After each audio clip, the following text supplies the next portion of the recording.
plus on fait taire nos émotions, et plus on va entretenir un cycle répétitif dans nos habitudes, qui est de faire réapparaître cette émotion.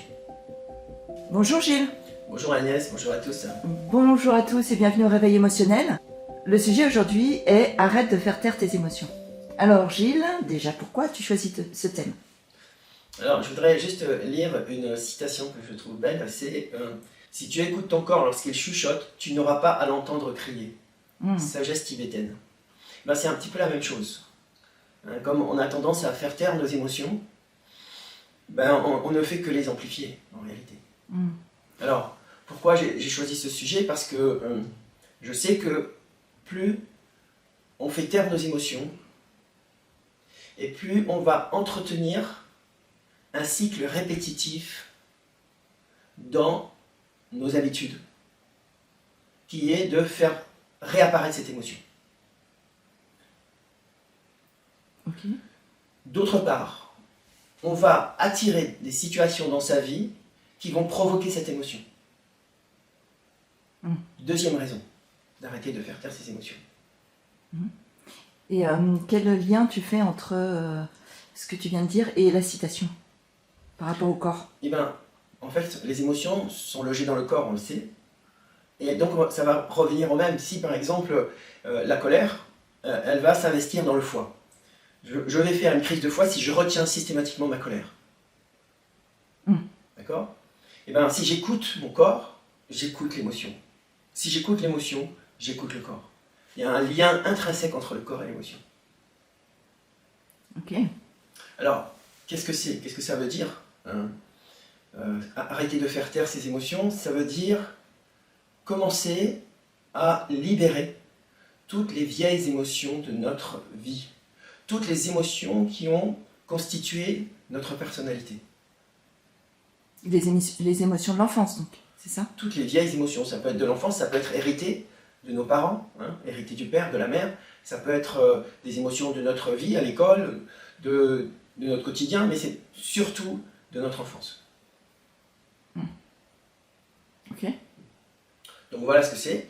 Et donc l'idée, c'est d'arriver à vivre au quotidien toutes ces émotions. Je vais prendre un exemple. Moi, j'ai pris la parole dans un cours, par exemple. Il y avait un brouhaha, le prof n'arrivait pas à se faire entendre. Et puis j'ai pris la parole, et tout d'un coup, il y a un silence dans la classe. Et là, j'ai été tellement surpris de l'impact que j'avais eu dans ma prise de parole, que quelques temps après, j'ai eu une otite.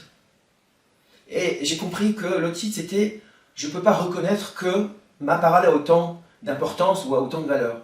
Et donc c'est tout ce lien entre mes émotions et les problèmes de santé que je peux avoir. Et donc c'est pareil pour tout le reste. Pour la colère, c'est le foie. Il y a d'autres choses, comme par exemple, si j'arrive pas à exprimer quelque chose que j'ai besoin d'exprimer, je vais avoir une angine, je vais avoir quelque chose au niveau de la gorge, etc., etc. Donc il y a un lien très étroit entre les deux, et ma santé dépend de ça. Quand je parle de ma santé, c'est ma santé physique, c'est ma santé émotionnelle, ma santé mentale. Donc tout ça interagit. C'est marrant, je faisais des otites à répétition. Voilà, il y a des choses que tu voulais peut-être pas entendre, en tout cas qui étaient douloureuses pour toi. D'accord. Et du coup, comment je peux être attentive à... Ou quand j'ai une émotion refoulée que je sens monter, comment je peux faire du coup pour la laisser s'exprimer? Alors, c'est juste, très simple. Pas chercher à utiliser la tête, d'abord. C'est juste écouter avec le corps l'émotion. Écouter l'énergie qu'elle va susciter. Dès le départ, il y a une énergie qui va sortir. Et dès que vous sentez l'énergie, soyez présent et présente à ça. Et donc l'idée, moi ce que j'ai fait après dans cet exemple, c'est écouter cette émotion qui a généré cette otite. Qu'est-ce qui m'a fait peur? Et donc j'ai écouté à l'intérieur. Je n'ai pas essayé de comprendre pourquoi. Ça, c'est la tendance qu'on a tous à faire, mais qui n'apporte pas de réponse, évidemment. Surtout quand c'est quelque chose qui génère une émotion, ça veut dire que c'est quelque chose qui est douloureux. Donc on n'est pas prêt à entendre, à comprendre ça. Ok, merci Gilles. Alors s'il y avait une chose à retenir, ça serait quoi? Ça serait de savoir que toutes les émotions, quelles qu'elles soient, peuvent être libérées, quel que soit l'âge.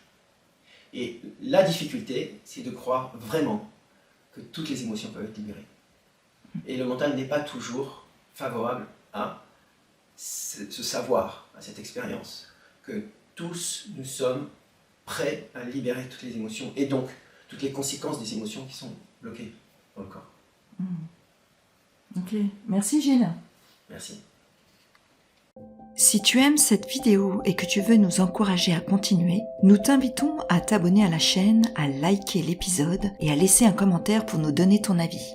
Tu peux aussi partager cette vidéo avec ton entourage si tu penses que ça peut les intéresser. Si tu as envie d'aller plus loin, Gilles propose des trainings et coachings en intelligence émotionnelle. Retrouve toutes les informations sur le site odysseemotion.com.